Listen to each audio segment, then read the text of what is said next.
BYU now just 2 of 7 from the floor to start things off. Fauntleroy got the friendly roll. Haven't seen it much from Natasha Adair and the Sun Devils as of late. Trying to get the Cougars off balance. Yeah, it looks good. It seems like they spend a lot of time on that this week. Parkinson was able to get down to the hardwood to pick that loose ball up, retain possession.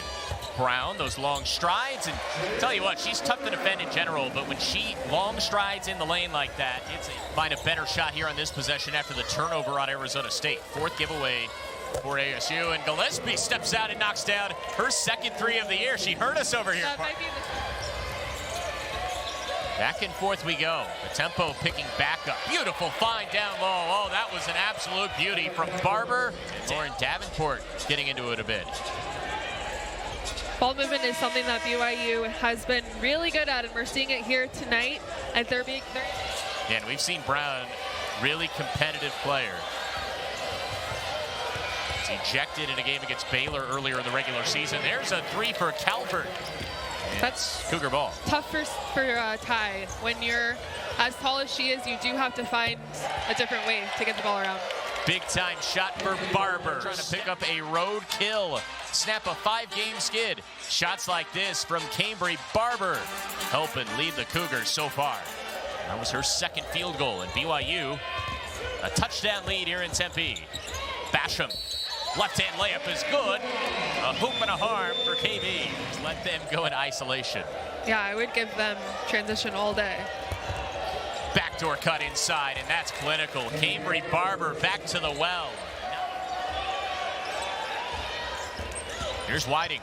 The floater. Oh, that's pure. That was nice. Looked like Tony Parker back in the day for the San Antonio Spurs. She's been a 2nd half scorer. We'll touch more on that in a moment. See if she can get things going here in quarter number 3. BYU starts out with the basketball, and right away they go to Emma Calvert, who will have a chance at a 3-point play. Having a bench, being able to use these players, that's really important too if your leading scorer isn't exactly getting points up on the board. We also touched on that earlier, but Jalen really needs to slow down on the perimeter and just look before she starts moving her feet. Good find by Gibb. Down low, and yet again, Emma Calvert's. Here comes Delaney Gibb. Off out of the wing, Whiting. Kick out, corner 3. It's up, it's good.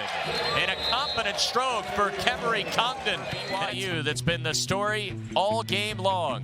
The passing in the open corner pocket 3. Cougs by a dozen.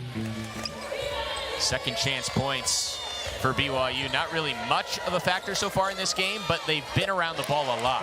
As Heavenly Greer just checked in, knocks down the mid-range jet. BYU holding on to this 12-point lead, and now they come away with a turnover. It's Barber.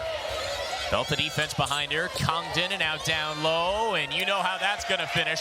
Calvert up to 17. BYU trying to add on to this 14-point cushion. It's Calvert, number 25, who's been the big-time scorer. But how about Congdon right there in the 1-2 punch? Good defense again for Parkinson, and ASU's looking to run and gun. Brown, the slasher to the ultimate extent. Good pass down low, and it's Parkinson yet again. I'm sure those of you at home might agree. Anytime there's a clown, I close my eyes. Correct.